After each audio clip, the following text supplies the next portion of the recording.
c'est un carcan dans lequel on sait que quand on est malade d'une maladie telle que Parkinson, on va aller s'enfermer de plus en plus en fait. On a une prison qui va faire 10 mètres carrés, 9 mètres carrés, 8 mètres carrés et ainsi de suite, jusqu'à ce qu'on soit repris dans un dé à coudre et qu'on ne puisse plus rien faire par soi-même. Et dans ces cas-là, on devient un poids pour ses proches, un poids pour la société quelque part, mais c'est une charge mentale en plus à gérer en fait derrière cette maladie. Donc c'est vrai que la dépendance à laquelle je m'amenais en fait désespérément, non, c'était trop. De toute façon, je ne voulais pas pouvoir dire au revoir à mes proches coincés dans un lit d'hôpital avec la seule solution de se dire au revoir entre deux passages d'infirmière. C'est la raison pour laquelle vous avez choisi de recourir à l'aide à mourir. Il faut le dire, c'est une décision extrêmement réfléchie. De toute façon, avoir sa totale capacité de discernement, c'est une des conditions obligatoires. Votre demande a donc été validée par une neurologue, une psychiatre et un médecin généraliste de l'hôpital belge qui va vous administrer ce que vous appelez, vous, un dernier soin. C'est comme ça que vous le voyez? Ah, c'est pas comme ça que je le vois, c'est comme ça que les Belges le nomment, c'est le soin ultime. Tout simplement parce que c'est le seul soin qu'on peut apporter pour apaiser les souffrances, et ultime parce qu'on a essayé tous les autres soins avant et qu'il n'y a plus rien qu'on puisse faire en fait pour enrayer la maladie. Donc c'est pour ça qu'on appelle ça effectivement en Belgique le soin ultime. C'est validé effectivement par des spécialistes qui valident que la maladie, pour moi neurologique, était effectivement prise en charge de façon ultime et qu'il n'y avait plus rien d'autre à faire. Après, un psychiatre qui vérifie que j'ai bien tout mon discernement, que je ne suis pas dans une situation d'émotion et de suicide, mais vraiment un parcours construit. Et derrière, un médecin généraliste qui valide en fait toute la partie en fait précédente, tout simplement parce que ce médecin généraliste est celui qui va me faire le soin ultime en fait après-demain. Et donc c'est lui qui va avoir entre guillemets sa tête sur l'échafaud si jamais il y a quelque chose qui ne va pas. Donc si jamais il y a un problème dans toute la prise en charge de l'administratif, c'est lui qui va se retrouver à devoir rendre des comptes à la Belgique. Jeudi, vous serez donc en Belgique. On vous demandera de réitérer votre volonté. Jusqu'au dernier moment, vous pourrez vous rétracter. Vous serez accompagné d'une dizaine de vos proches, oui, famille et amis. Et cette date du 24 avril, vous ne l'avez pas choisie au hasard? Alors je ne l'ai pas choisi au hasard, on a choisi ça au hasard. C'est ça qui est un peu cocasse, c'est que c'est vrai que je ne l'ai pas choisi au hasard parce que je voulais que ce soit au printemps. Moi c'était très important que ce soit le renouveau du soleil, le renouveau des fleurs, le renouveau en fait dans les esprits. On est très loin de la dépression saisonnière et tout ce qui peut accabler les proches.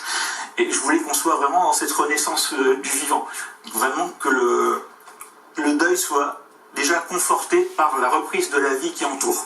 Donc à partir de là, c'est vrai que moi j'avais choisi cette période-là. Après, l'administration belge est une administration aussi. Donc quand on a effectivement une validation du dossier médical, ils nous demandent une période d'une dizaine de jours pour que eux puissent définir en fait quels jours ils ont des équipes disponibles, que ce soit les soignants, que ce soit le personnel administratif et les infirmières, comme une hospitalisation normale, d'une hospitalisation en fait en ambulatoire normal, c'est-à-dire que je vais rentrer le matin, sauf que le soir, je ne vais pas sortir de la même manière que les autres. Avoir pris cette lourde décision, ça vous a permis, depuis que vous l'avez décidé, vous avez arrêté l'organisation, vous avez prévenu vos proches de la date de jeudi, ça vous a permis de vous consacrer pleinement à ce que vous aimez, de profiter de chaque moment? Ça m'a permis de lever énormément de tabous en fait. On a enlevé en fait une sorte de boîte de Pandore inversée en fait. C'est-à-dire que j'ai ouvert un couvercle, j'ai reçu de l'amour, j'ai reçu plein de choses et au fond il y avait effectivement ce soin ultime de jeudi, mais que je savais au fond de la boîte. Et par contre j'ai reçu des messages d'affection, des messages de soutien, d'anonymes sur les différents comptes des réseaux sociaux, des différents médias qui m'ont permis de parler de cette fin de vie et de ce soin ultime, mais aussi des proches. J'ai revu mon cousin, on s'était un peu perdu de vue et on a refait les choses ensemble et j'ai piqué en fait tout simplement aussi le côté fin de vie à un camarade qui m'a dit en fait la fin de vie c'est pas FIN, c'est FAIN. Et c'est-à-dire que depuis effectivement le mois de janvier, je fais les piqûres de tout, des copains, des plaisirs, partage. On a de la nourriture dans le Nord-Pas-de-Calais qui effectivement n'est pas forcément bonne pour le diabète et pour le cholestérol, mais c'est pas grave, elle est bonne pour le palais. Donc c'est vrai que ça a été un pur bonheur, un pur plaisir, et je suis porté en fait. Je suis porté par tout cet amour et c'est génial. Jusqu'au bout, vous voulez témoigner, jusqu'au bout, vous voulez vous mobiliser.